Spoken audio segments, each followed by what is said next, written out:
Mari belajar firman Tuhan di dalam Matius 7 ayat 13 dan 14. Masuklah melalui pintu yang sesak itu, karena lebarlah pintu dan luaslah jalan yang menuju kepada kebinasaan, dan banyak orang yang masuk melaluinya.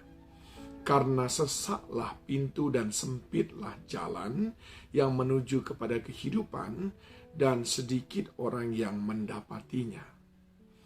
Saudara, apakah saudara masih ingat apa yang terjadi ketika Allah memusnahkan dunia dengan air bah? Bukankah hanya sedikit sekali yang diselamatkan? Hanya 8 orang. Nuh bersama dengan istrinya, beserta dengan ketiga anaknya bersama pasangannya.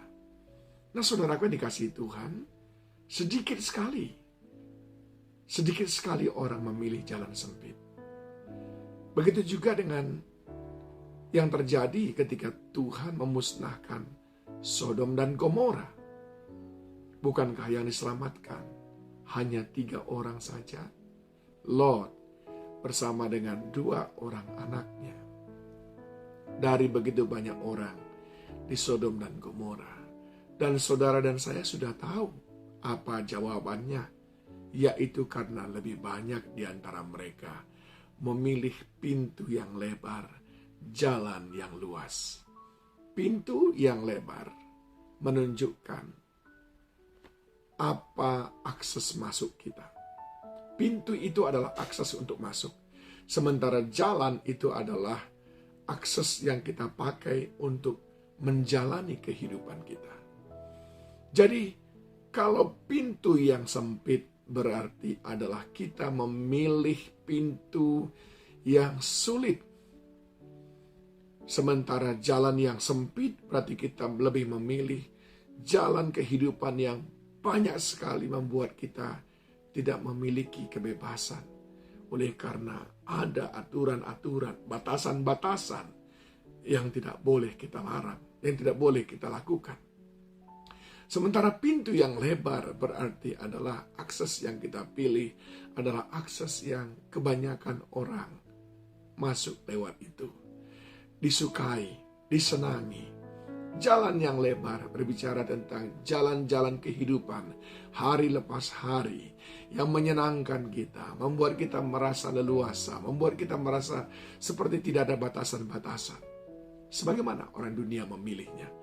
Hidup semau gue, sesuka hati sendiri, apa saja dilakukan, menipu orang lain, berbohong, memusuhi orang, mencuri, mengkorupsi, dan semuanya itu adalah jalan yang lebar. Saudaraku yang dikasihi Tuhan, hari-harinya seperti itu.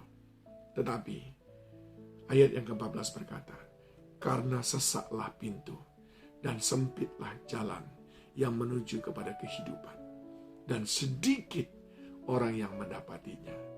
Kisah air bah, kisah pemusnahan Sodom dan Gomora sudah menjadi contoh. Apa yang dapat kita pelajari dari hal ini, saudaraku? Yang pertama adalah pilihan pintu dan jalan yang sempit adalah pilihan mau hidup sulit demi mendapatkan perkenanan Tuhan.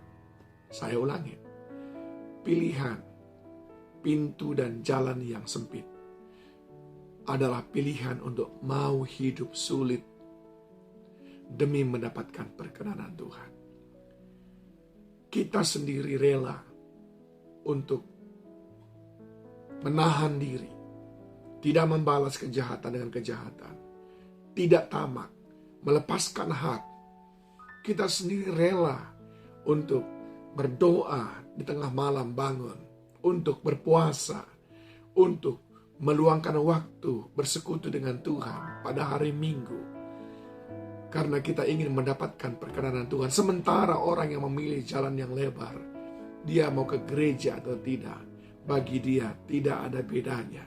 Mau berdoa atau tidak, mau berbuat baik kepada orang lain, mau berkorban atau tidak, enggak ada bedanya bagi mereka. Bagi kita memilih jalan yang sempit, pintu yang sempit. Sekalipun itu pilihan yang sulit, demi kita mendapatkan perkenanan Tuhan. Yang kedua, ini menunjukkan bahwa pintu dan jalan yang sempit berujung kepada kehidupan.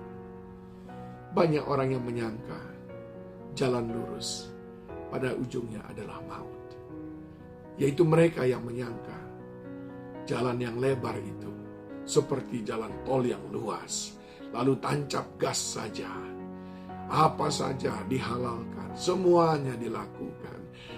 Tidak menghormati orang tua, tidak menghormati mertua, memusuhi orang lain, menipu orang lain, meremehkan pemimpin dan lain sebagainya. Lakukan saja semuanya, memfitnah, menggosipkan orang, semuanya biasa bagi dia. Tetapi orang yang memilih pintu dan jalan yang sempit, bahkan dia selalu mendoakan musuhnya. Bahkan dia lebih memilih makan sepiring nasi tanpa lauk dibandingkan dengan sehidangan meja di meja makan. Tapi semuanya dihasilkan dengan cara yang tidak benar. Itu jalan sempit. Namun, ujung dari kehidupannya adalah sebuah kehidupan kekal yang Tuhan sudah janjikan. Dan yang ketiga, cinta dan kerinduan akan mengalami persekutuan kekal dengan Allah, menolong kita untuk tetap kuat dan konsisten dalam jalan yang sempit. Rindukah saudara surga yang kekal? Itu akan memotivasi saudara.